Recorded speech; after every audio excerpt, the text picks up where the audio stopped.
The year was 490 BC. The vast Persian Empire under King Darius I had stretched its borders far and wide, becoming the largest empire the world had ever seen. But in the west, across the Aegean Sea, a small group of independent city-states stood outside his reach. These were the Greeks, fiercely proud of their freedom and autonomy. Among them, the city of Athens had recently supported an uprising in Ionia, a Persian-controlled region on the coast of modern-day Turkey. Though the revolt was eventually crushed, Darius did not forget the Athenian involvement, and now he was determined to punish them. In 490 BC, Darius launched his campaign to subdue Greece. A Persian fleet estimated to carry around 25,000 infantry and cavalry set sail across the Aegean.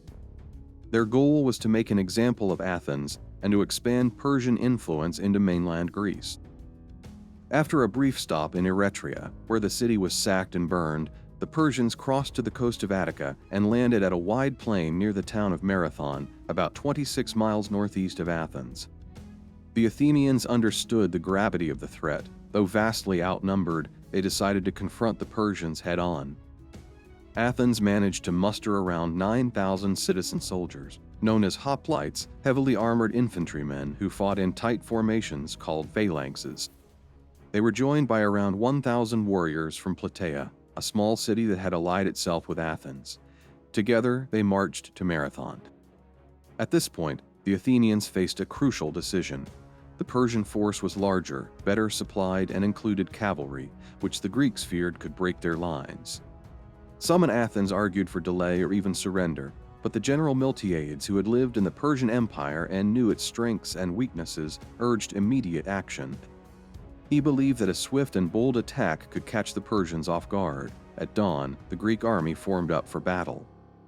Then, at a signal, the Hoplites advanced, first walking, then running toward the enemy, covering nearly a mile of open ground. This charge across the plain was a remarkable gamble. The Persians had never seen anything like it. They relied heavily on archers and lighter infantry, while the Greeks advanced in heavy armor and spears ready. The center of the Greek line bent under the pressure of the Persian attack, but the stronger flanks pushed through the enemy's wings and then wheeled inward. What followed was a brutal encirclement. The Persians, trapped and disoriented, were cut down in large numbers. The survivors fled back toward their ships. According to Herodotus, around 6,400 Persians were killed, while the Greeks lost only 192 men. The battle was a stunning victory for the Greeks.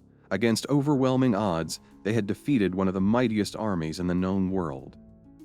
It was not just a military triumph, it was a psychological one. For the first time, the myth of Persian invincibility had been broken.